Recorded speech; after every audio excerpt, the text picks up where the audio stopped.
Olá pessoal, tudo bom? Aqui é a Daniele. Hoje eu vou fazer um vídeo falando sobre a Bíblia de Estudo do Expositor, que eu tinha prometido no canal fazer um vídeo sobre essa Bíblia. Ela é a Bíblia de Jim Swagger. Ela veio numa caixa, agora eu não estou achando ela. É uma caixa de madeira, bem bonita, toda colorida, mas o mais importante aqui é a Bíblia. Vamos lá, ela é num couro, é couro reconstituído cromo. Deixa eu mostrar aqui atrás, está escrito. Ó, couro cromo reconstituído. É bem bonita a capa dela. Tem um trabalho todo especial. E ela, ó a lombada dela, como é que é. Mas vamos para o interior dela, que é o mais importante, né? Ó, a contracapa dela também é do mesmo material, é bem bonita. Ela vem com algumas páginas aqui, ó, para fazer proteção do miolo mesmo. É uma página revista. Ela vem com uma página dedicatória. E começa a Bíblia, folha de rosto. Aqui como se fosse a ficha catalográfica dessa Bíblia, essa página. Aqui vem todas as informações, falando o nome da versão que ela usa, contém o Antigo e o Novo Testamento na versão textual expositora de 2011. E essa Bíblia aqui, ela é a segunda edição revisada do ano de 2015. Tradução das línguas originais e com traduções anteriores, comparadas e revisadas diligentemente. É um trabalho do Ministério de Jim Swagger, inclusive esse aqui é o símbolo do ministério dele. É uma cruz com uma pomba, simbolizando, né, a cruz de Jesus e o Espírito Santo, né, o mover do Espírito Santo. Aqui você encontra uma ficha falando sobre o Jim Swagger e sobre o projeto da Bíblia. É bem interessante, aqui tem o ISBN da Bíblia. Se você quer comprar essa Bíblia, é bom você prestar atenção nessa parte, que aí você tem que ver isso certinho. Ó, aqui tem bastante informação sobre ele. E no finalzinho tem a sua assinatura. Aqui, essa Bíblia aqui, ela traz 7 razões para você ter ela. É bem interessante essas razões, mas o principal que eles focam aqui é no texto que ela traz, que é através de um texto fiel, né, à palavra de Deus, eles conseguem trabalhar em cima desse texto. Basicamente é isso, e claro que o estudo que ela traz é um estudo expositivo da palavra. O índice dele é diferenciado, tá vendo? É assim corrido. Não fica um do lado do outro, mas do lado de cá, basicamente, você tem o Antigo Testamento e do lado de cá você tem o Novo Testamento. E também tem aqui o índice de ajudas, de auxílios, que você vai encontrar no final da Bíblia. Tem um adicional que você vai encontrar lá no final da Bíblia, mas também em toda a Bíblia você vai ter recursos para você trabalhar com essa Bíblia. Ela é realmente uma Bíblia de estudo. Tem a ficha dos colaboradores e a data da edição em português, que foi traduzido para nós, né? Aqui começa Antigo Testamento. E uma coisa que eu queria falar logo de início. A página dessa Bíblia é uma página muito boa. Tem uma qualidade muito boa. Ela é branquinha, mas ela é muito boa, muito grossinha, tem bastante opacidade. Como se ela fosse uma Bíblia de fazer anotação, a qualidade da página dela. Aqui já é o texto bíblico, ó, coluna dupla. Tem um traçado aqui no meio dividindo as duas colunas. E você vai encontrar o texto bíblico disposto desse jeito. No início aqui a gente tem uma data cronológica. Sempre vai ter uma data cronológica. Conforme o tempo for mudando, o Jim Swagger foi colocando a data cronológica a uma data, vamos dizer, aproximada, de acordo com os estudos que ele fez, né? Mas tem aqui, é bom que você tenha uma noção de quando aquilo aconteceu, e os títulos sempre estão centralizados. Sempre estão centralizados os títulos. E você tem aqui, ó, o texto bíblico em linha em cor preta, e em vermelho nós temos o comentário. O comentário é junto do texto, mas tudo que for vermelho é comentário e tudo que for preto é o texto bíblico.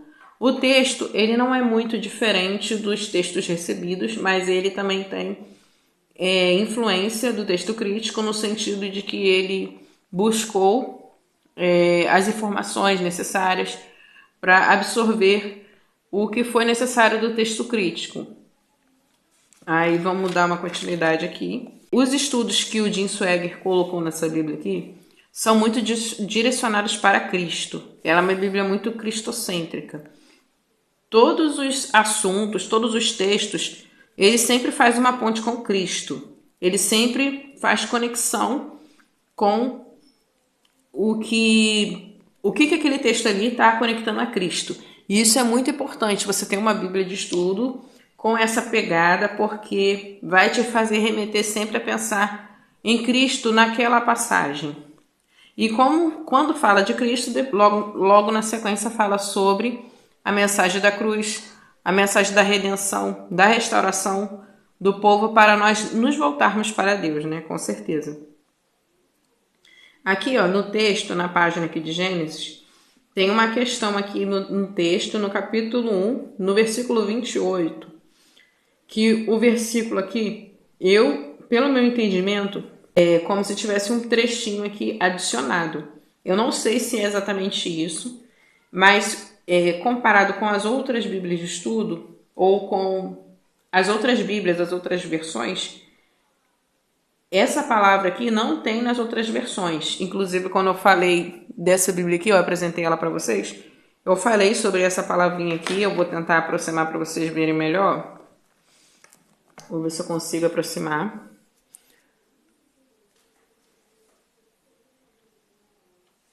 Ó, é essa palavrinha aqui, ó. E tornai a encher a terra, no caso, né? A terra. Então, e Deus os abençoou, ele lhes disse Deus: frutificai e multiplicai-vos, e tornai a encher a terra. Aí, essa palavra aqui, tornai, nas outras versões não tem. No caso, ficaria assim: frutificai e multiplicai-vos, e enchei a terra. Essa palavra tornai não tem. Baseado nessa palavra tornai aqui, que o Jim Swaggart ele entende que tem no texto, ele trouxe uma explicação que só ele tem. Só ele e também a Bíblia Dake. A Bíblia Dake também tem o mesmo entendimento sobre este trecho aqui, só que a Bíblia Dake usa uma versão tradicional, não usa uma versão própria. Então, tem esse trecho aqui que, lendo essa Bíblia, foi o único versículo que eu achei assim, que essa versão, vamos dizer, como se ele tivesse sido diferenciado de todas as outras. Fora isso, na sua maioria, as outras versões são iguais a essa. Vou dar uma continuidade aqui, para vocês darem uma olhadinha nela. Ela traz referências nos comentários bíblicos mesmo. No comentário, ele faz uma referência e conecta esse texto aqui a outra passagem. Ele sempre faz isso, e os comentários que ele faz são sempre muito interessantes. Algumas vezes eu não concordo com todos os comentários que ele faz, mas mesmo que eu não concorde, eu leio, eu tento entender a visão do Jim Swaggart, e eu sei que muitas pessoas pensam como ele, muitos teólogos, muitos homens de Deus. Então eu fico tentando entender, fico tentando absorver o que eu puder, absorver de conteúdo, de conhecimento, mas entendendo que quem tem a palavra de final é o Espírito Santo de Deus. Então, certas coisas que ele ensina não são tão coerentes assim, segundo a própria palavra de Deus. Mas não quer dizer que tudo que está escrito aqui de comentário está errado. Claro que não. Em sua maioria está certo. E essa Bíblia aqui é uma Bíblia dispensacionalista, e o Jim Swaggart, ele tem uma visão arminiana. Dá para se ver por tudo que ele fala, mas ele também enaltece muito a soberania de Deus. em todo o texto, ele demonstra ver a soberania de Deus em todo o texto. Isso a gente é perceptível, mas ao mesmo tempo ele também tem sua visão arminiana. Aí o que eu quero dizer com isso? Os arminianos, em sua maioria, eles entendem a soberania de Deus e eles veem pontos, elementos que o texto bíblico demonstra isso. Deus é soberano, realmente. E Deus é grande. Deus, ele é super poderoso e ele faz o que ele quer, no tempo que ele quer, na hora que ele quer. Mas eles também veem outras verdades na Bíblia que uma coisa se conecta com a outra. E é por isso que eu estou falando isso, porque lendo a Bíblia do Jim Swaggart, eu posso perceber isso. Porque nos comentários dele, ele demonstra enxergar a soberania de Deus, mas também ele demonstra ter uma visão arminiana sobre determinados assuntos. Ele não é calvinista. E ele é dispensacionalista, como eu falei, né? Eu não sou dispensacionalista, mas eu entendo a visão dispensacionalista. Mas eu sou, vamos dizer assim, pré-milenista histórica. É uma visão que não é tão comum assim, mas nós vemos assim, quase como os dispensacionalistas, a diferença é pouca. A diferença seria mais na parte em que os dispensacionalistas, geralmente, eles diferem. Quem é o povo de Israel e o povo da igreja, como se a igreja de Israel fossem povos diferentes e que eles não se tornassem um só. Já na visão pré-milenista histórica, nós entendemos que o Israel de hoje é a igreja. Nós somos o Israel do Senhor. E o Israel, ele ainda vive, mas dentro da igreja. Sabe? Quem é, vamos dizer, israelita de nascença, continua sendo israelita, mas o povo de Deus, Israel, junto com a igreja agora. Não, é uma coisa só, não tem dois povos. Não é tipo assim, Israel, povo de Deus, e igreja, povo de Deus. Os dois povos são um só hoje em dia, é a mesma coisa. Não são dois povos diferentes. E algumas outras coisas que se diferem, mas em sua maioria nós entendemos o texto, nós conseguimos entender o texto de forma bem parecida. Só tem alguns pontos que são diferentes. E o Jim Swaggart, ele tem alguns comentários muito interessantes, eu diria interessantes. Por exemplo, aquela passagem, deixa eu voltar um pouquinho, aquela passagem do capítulo 6 de Gênesis, que fala assim, os filhos de Deus e as filhas dos homens, ele entende como os filhos de Deus sendo anjos. E que os anjos se deitaram com as mulheres e dali nasceram filhos e filhas. Dessa união dos anjos com as filhas dos homens. Ele entende o texto dessa forma e ele faz conexões com outras passagens bíblicas para justificar esse entendimento que ele tem lendo o texto. Eu conheço muitos teólogos que pensam dessa forma. Aí aqui ele fala sobre isso, essa página. E lá na frente, ó, em Judas ele fala sobre isso. Tem alguns versículos aqui no livro de Judas que ele entende que aqui é uma defesa sobre esse pensamento. Aqui ele fala sobre isso e ele está aqui fazendo a defesa sobre entender que os anjos se deitaram com as mulheres e tiveram filhos. Ele entende que esse texto aqui é do versículo 6 até o versículo 6 e versículo 7, basicamente. Você vê que a explicação dele é tão grande que o versículo se torna enorme. Ó. Daqui até aqui, ó, são só 2 versículos. É bem grande a explicação dele. E ele encaminha para mais 2 textos. Ele encaminha para Pedro. Deixa eu lá. 2 Pedro. Falando sobre isso.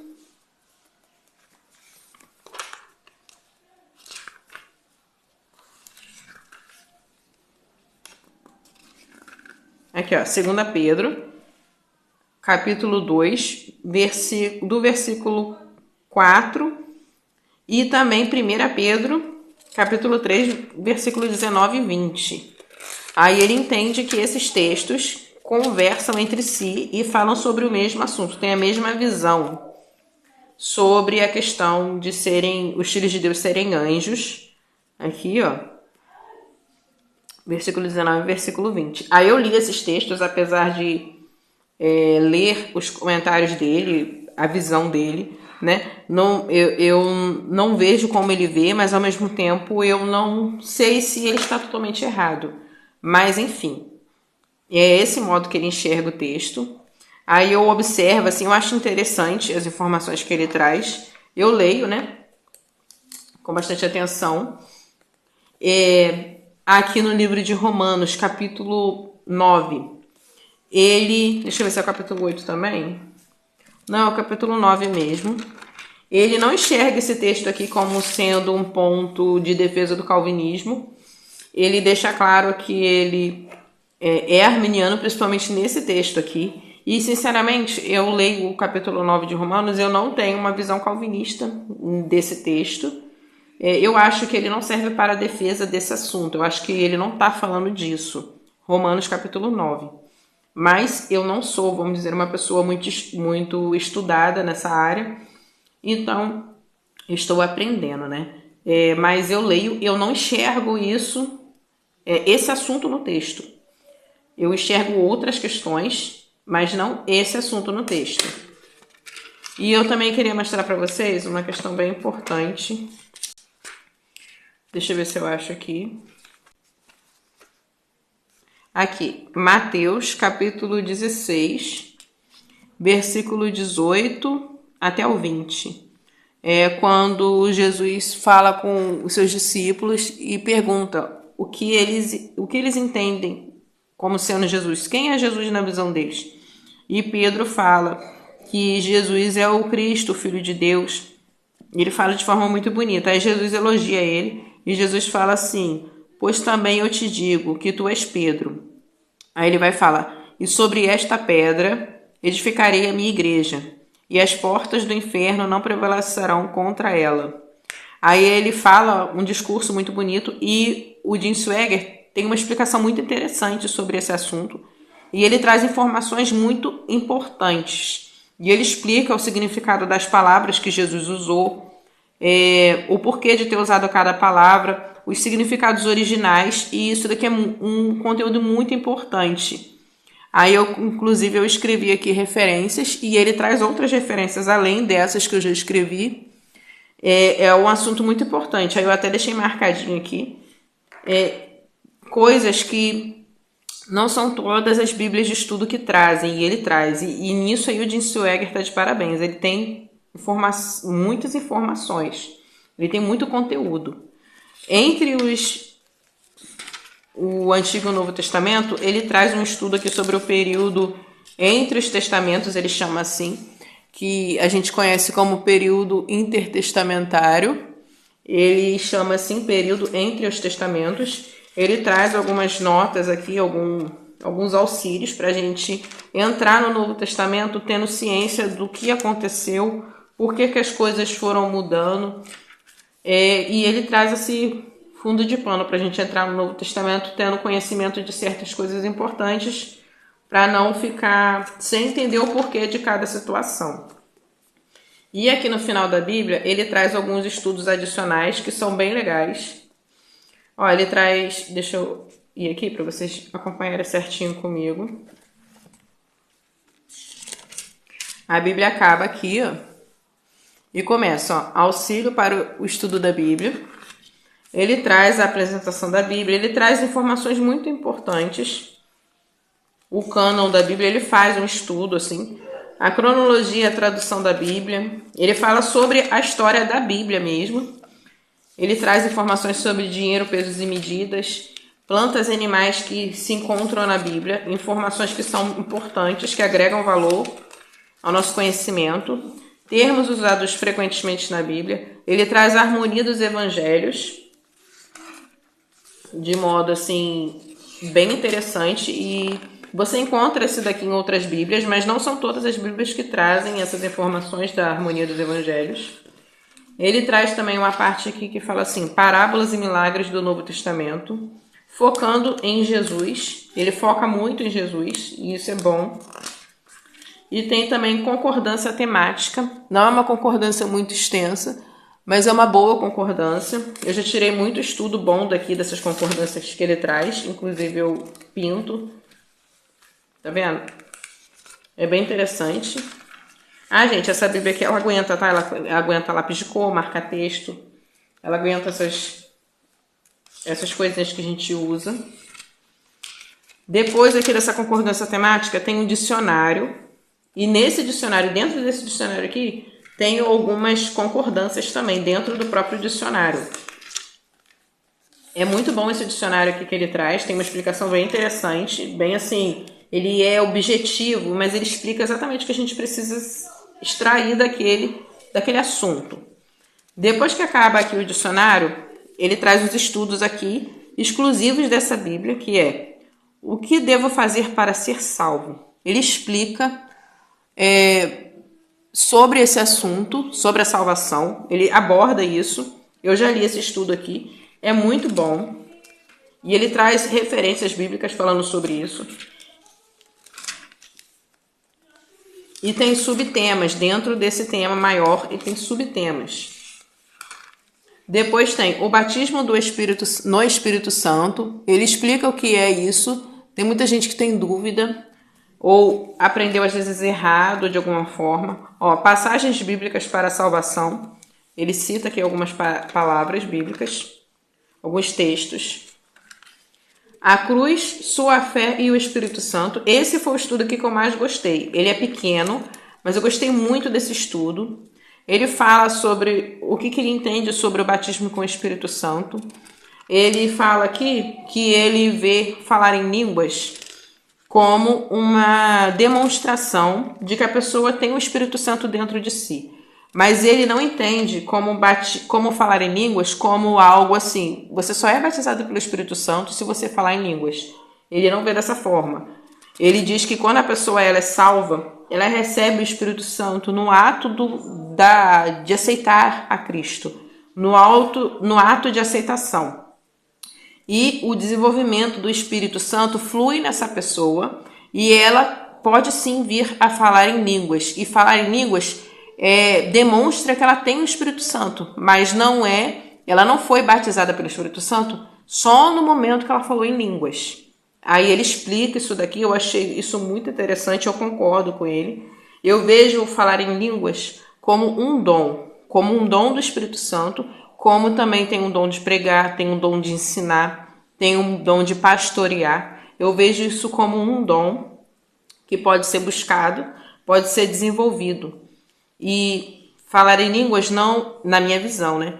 Não quer dizer que você só foi batizado quando você falou em línguas. Na minha visão, não é desse jeito que funciona. Para mim, você foi batizado pelo Espírito Santo quando você aceitou Jesus, quando você se converteu.